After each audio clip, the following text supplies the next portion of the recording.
Una vez hablaba el conde Lucanor con Patronio, su consejero, de esta manera: Patronio, un vasallo mío me dijo el otro día que quería casar a una parienta suya, y que así como él estaba obligado a aconsejarme lo mejor que supiese y pudiese, me pedía por merced que le aconsejase en esto lo que yo entendía que era más provechoso para él. Me refirió todos los casamientos que le proponían. Como este es hombre que yo quisiera que acertase muy bien, y sé que de estas cosas sabéis mucho, os ruego me digáis vuestro parecer en esto, para que yo pueda darle tal consejo que quede contento. Señor conde Lucanor, dijo Patronio, para que podáis aconsejar bien a todo hombre que haya de casar a su parienta, agradaríame mucho que supieseis lo que aconteció al conde de Provenza con Saladín, que era sultán de Babilonia. El conde Lucanor le rogó le dijese cómo había sido aquello. Señor conde, dijo Patronio, en Provenza hubo un conde que fue un buen hombre, y deseaba que Dios tuviese merced de su alma y ganar la gloria del paraíso, haciendo tales obras que fuesen para honra suya y de su estado. Y para poder cumplir con esto, tomó mucha gente bien preparada consigo y se fue para la tierra santa de ultramar, poniendo en su corazón que sea lo que fuere lo que pudiera sucederle, siempre sería hombre de buena ventura, pues aquello le sucedía estando rectamente al servicio de Dios. Mas como los juicios de Dios son muy maravillosos y ocultos, nuestro Señor tiene por bien de tentar muchas veces a sus amigos, pero si saben sufrir siempre aquella tentación, Él dispone que el hecho sea para honra y provecho de aquel a quien tienta. Y por esa razón, Dios nuestro Señor tuvo por bien de tentar al conde Provenza, y consistió que yendo a camino a su romería, cayese preso en poder del sultán de Armenia. Aunque estaba preso, sabiendo Saladín el sultán su gran bondad y su alto linaje, hacíale mucho bien y lo honraba mucho, y en todos los grandes hechos que había de llevar a cabo se guiaba por su consejo.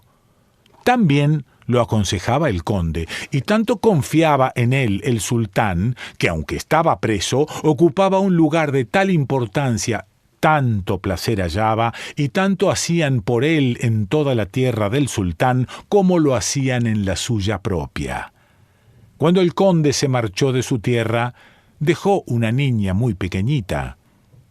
Tanto tiempo llevaba en la prisión que su hija ya estaba en edad de casarse, y la condesa, su mujer y sus parientes mandaron a decir al conde cuántos hijos de reyes y otros grandes hombres la pedían en casamiento. Un día, cuando Saladín vino a hablar con el conde, después que hubieron concertado aquello por lo que Saladín allí fuera, el conde le habló de esta manera: Señor, tanta merced me hicisteis, tanto me honráis y tanto fiáis en mí, que por muy venturoso me tendría si os lo pudiese retribuir. Y pues vos, Señor, tenéis a bien que yo os aconseje en todo cuanto os sucede, confiado yo en vuestra merced, confiado en vuestro buen entendimiento, os ruego me hagáis la merced de aconsejarme en una cosa que me acaeció. El sultán agradeció mucho al conde y le dijo que lo aconsejaría muy gustoso, y aun que le ayudaría con la mayor voluntad en cualquier cosa que hubiere menester. Entonces le dijo el casamiento que le proponían para su hija, y Saladín le respondió así: Conde,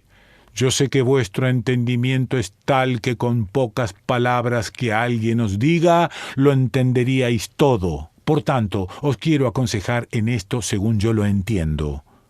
Todos esos que piden a vuestra hija, no sé de qué linaje son, ni cuál es su poderío, ni cuáles sus costumbres, ni qué vecindad tienen con vos, ni qué merecimientos tienen los unos sobre los otros. Por tanto, no os puedo en esto aconsejar derechamente. Mas, mi consejo es este: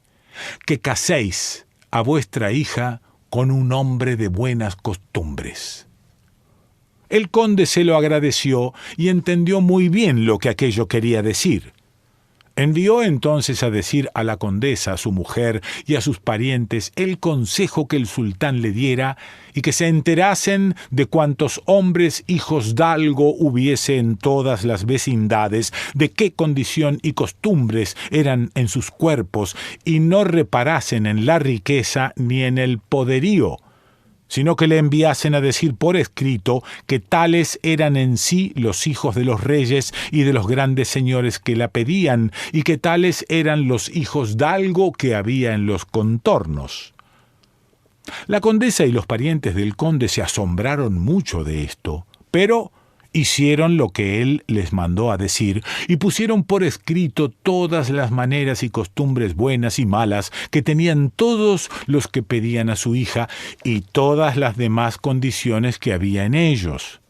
Además escribieron cómo eran en sí los hijos dalgo que había en las cercanías y enviaron todo al conde. Cuando el conde recibió este escrito, se lo mostró al sultán. Y una vez que éste lo vio, aunque todos eran buenos, halló que los hijos de los reyes y de los grandes señores cada uno tenía algunas tachas, de tener malas costumbres en el comer o en el beber, de ser ceñudos o huraños, de recibir mal a las gentes y ser aficionados a las malas compañías, o embargados de su palabra, o tenían alguna otra tacha de las muchas que los hombres pueden tener. Pero halló que un hijo de un hombre rico, que no era muy poderoso según lo que él parecía por aquel escrito, era el mejor hombre, el más cabal, y el que menos tacha tenía que diese que hablar. Luego que el sultán oyó esto, aconsejó al conde que casase a su hija con aquel hombre, pues entendió que, aunque aquellos otros eran más honrados y más hijos dalgo, mejor casamiento era aquel. Que mejor casaba a su hija el conde con aquel que con ninguno de los otros que tuviese alguna mala tacha, cuanto más si tuviese muchas. Entendió que más de preciar era el hombre por sus obras y por la nobleza de su linaje que por su riqueza. El conde envió recado a la condesa y a sus parientes que casasen a su hija con aquel que Saladín le dijera. Aunque se maravillaron mucho de ello, enviaron en busca del hijo de aquel hombre rico y le dijeron lo que el conde mandaba decir. Él respondió que bien entendía que el conde era más noble que él, mucho más rico y más honrado, pero que si fuera él tan poderoso, sabía que toda mujer estaría bien casada con él, más que si esto se lo decían para no hacerlo, juzgaba que le causaban gran daño. Y ellos le dijeron que querían hacerlo de todos modos, y entonces le refirieron la razón por la que el sultán aconsejara al conde que le diese su hija antes que a ninguno de los otros hijos de reyes ni de los grandes señores, porque lo había escogido especialmente como hombre. Cuando esto oyó, comprendió que hablaban con él seriamente del casamiento, y pensó que, pues Saladín lo escogiera por hombre y le hiciera tanta honra, no sería hombre si en este hecho no hiciese lo que correspondía. Así dijo a la condesa y a los parientes del conde que si ellos querían que creyese que se lo decían de verdad, enseguida le pusiesen en poder de todo el condado y de todas las rentas, pero no les dijo ni declaró nada de lo que pensaba hacer. A ellos les agradó mucho lo que él les dijera y luego pusieron todo a su poder. Al verse él en poder de tanta riqueza, con gran secreto armó varias galeras y guardó un gran caudal. Hecho esto, mandó a preparar sus bodas para un día señalado. Cuando las bodas fueron hechas, muy ricas, muy honradas, por la noche, cuando se fue a su casa donde estaba su mujer, y antes de acostarse, llamó a la condesa y a sus parientes, y en gran secreto les dijo que bien sabían que el conde le había escogido entre otros muchos mejores que él. que lo habían hecho porque el sultán Saladín le había aconsejado que casase a su hija con un hombre, y pues el sultán y el conde, su señor, tanta honra le hicieran, y así ambos lo escogieran por hombre, no se tendría por tal si no hiciese en esto lo que correspondía, que él se quería ir, y les encomendaba aquella doncella con quien había de casarse y el condado, que él confiaba en Dios, que haría de tal modo que la gente entendiese que hacía un hecho de hombre. Luego que dijo esto, montó a caballo, se fue a la aventura y se dirigió al reino de Armenia, y allá vivió todo el tiempo necesario hasta que supo muy bien el lenguaje y todas las costumbres de la tierra, y supo que el sultán era muy buen cazador. Tomó muchas buenas aves y muchos buenos perros y se fue a donde estaba Saladín. Repartió sus galeras, poniendo una en cada puerto, ordenándoles que no se apartasen de allí hasta que él lo mandase. Cuando llegó a donde estaba el sultán, fue muy bien recibido, pero no le besó la mano ni le hizo ninguna reverencia de las que todo hombre debe hacer a su señor. Saladín mandó que le dieran todo lo que necesitaba. Él se lo agradeció mucho, mas no quiso recibir de él ninguna cosa. Le dijo que no había venido a recibir nada de él, sino por mucho que había oído decir de él, que si por bien lo tuviere, quería vivir algún tiempo en su casa para aprender alguna cosa de lo mucho bueno que en él y en su gente había, que como sabía que era un gran cazador, le traía muchas aves muy buenas y muchos perros, que si fuese su merced tomase de ellos cuanto quisiese, y con lo que quedase se iría con él de cacería y le prestaría cuanto servicio pudiese en esto y en lo demás. Saladín se lo agradeció mucho, y de lo que traía tomó lo que tuvo por bien, pero de ninguna manera pudo lograr que el otro recibiese nada de él, ni le dijese la menor cosa de sus asuntos, ni hubiese cosa alguna entre ellos por la que recibiese ningún cargo de Saladín que lo comprometiera. Así anduvo en su casa mucho tiempo. Y como Dios acarrea, cuando es su voluntad, las cosas que él quiere, quiso que los halcones alcanzaran a sus grullas y fueron a matar a una de ellas a un puerto del mar donde estaba la galera que el yerno del conde allí había puesto. El sultán y él, que iban en muy buenos caballos, alejáronse tanto de las gentes que ninguno de ellos vieron por dónde iban. Cuando Saladín llegó donde los halcones andaban con la grulla, se apeó muy presto para ayudarlos, y cuando el yerno del conde, que iba con él, lo vio en la tierra, llamó a los de la galera. El sultán, que no paraba mientes sino en cebar a sus halcones, al ver a la gente de la galera a su alrededor, se asustó mucho. El yerno del conde echó mano a la espada y le dio a entender que lo quería herir con ella. Cuando Saladín vio esto, comenzó a lamentarse mucho, diciendo que eso era gran traición. Y el yerno del conde le contestó que nunca lo quisiese Dios, que bien sabía él que nunca lo había tomado por señor, ni siquiera había recibido ni había aceptado de él cargo alguno que lo comprometiese, más que supiese que Saladín sí había hecho todo aquello. Una vez que hubo dicho esto, lo tomó, lo metió en la galera, y cuando lo tuvo dentro le dijo que era yerno del conde, y que era aquel que él escogiera por hombre entre los otros mejores que él, y pues él por hombre lo escogiera, bien entendía que no sería hombre si no hiciera esto, que le pedía por merced que le diese a su suegro para que comprendiese que el consejo que él le había dado era bueno y verdadero y que se hallaba contento de ello. Cuando Saladín oyó esto, agradeció por haber acertado en su consejo más que si le hubiera acaecido cualquier otra cosa en su proyecto u otra honra, por grande que fuese, y dijo al yerno del conde que se lo daría de muy buena voluntad. El yerno del conde confió en el sultán, lo sacó de la galera y se fue con él, y mandó a los de la galera que se alejasen del puerto tanto que no la pudiese ver nadie que llegare. El sultán y yerno del conde cebaron muy bien sus halcones, y cuando las gentes llegaron allá, hallaron a Saladín muy alegre, y él nunca dijo a nadie nada de cuanto le había sucedido. Cuando llegaron a la villa, fue enseguida a apearse a la casa donde el conde estaba preso, y llevó consigo a su yerno.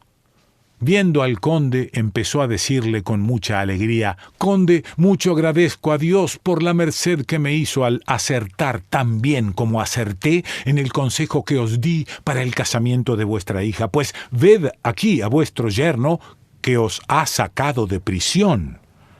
Entonces le contó todo lo que su yerno había hecho, y la lealtad y la hazaña que hiciera en prenderlo y luego en confiar en él. Y el sultán, el conde y todos cuanto esto oyeron loaron mucho el entendimiento, la valentía y lealtad del yerno del conde. También alabaron mucho las bondades de Saladín y del conde. Entonces dio el sultán muchas dádivas y muy ricas al conde y a su yerno, y por el daño que el conde había recibido en la prisión, diole dobladas todas las rentas que el conde hubiera recibido de su tierra durante el tiempo que estuvo en la prisión, y lo envió muy rico y muy honrado para su tierra. Y todo este bien le sobrevino al conde por el buen consejo que el sultán le dio que casase a su hija con un hombre así. Y vos, señor conde, pues, debéis aconsejar a vuestro vasallo en razón del casamiento de aquella parienta suya. Aconsejadle que la principal cosa que busque en el casamiento es que aquel con quien la hubiere de casar sea buen hombre en sí. Pues si esto no fuere, por más honra, riqueza e hidalguía que tenga, nunca podrá ser bien casada, y debéis saber que el hombre con bondad acrecienta la honra, eleva su linaje y aumenta la riqueza, y por muy hidalgo y rico, si no fuese bueno, todo estaría muy pronto perdido. De esto os podría decir mucho, hechos de muchos hombres de gran condición, cuyos padres eran muy ricos y honrados, y después los hijos no fueron tan buenos como debían, y con ellos quedó perdido el linaje y la riqueza. Otros hubo, de grande y de pequeña condición, que por la gran bondad que tenían en sí acrecentaron mucho las honras y sus haciendas, de modo que fueron mucho más leales y más preciados por lo que ellos hicieron y por lo que ganaron que por todo su linaje. Así pues, entended que todo el bien y todo el daño nacen de cómo es el hombre en sí, sea cual fuere su estado. Por lo tanto, la primera cosa que se debe buscar en el casamiento es qué maneras, qué costumbres, qué entendimiento y qué obras tiene en sí el hombre y la mujer con la que se ha de casar. Y una vez esto buscado, de ahí en adelante, cuanto más alto sea el linaje, mayor la riqueza, la apostura más cumplida y la vecindad más cercana y provechosa, tanto mejor es el casamiento. El conde tuvo por buen consejo este que Patronio le dio. Así lo hizo y se halló bien. Don Juan Manuel.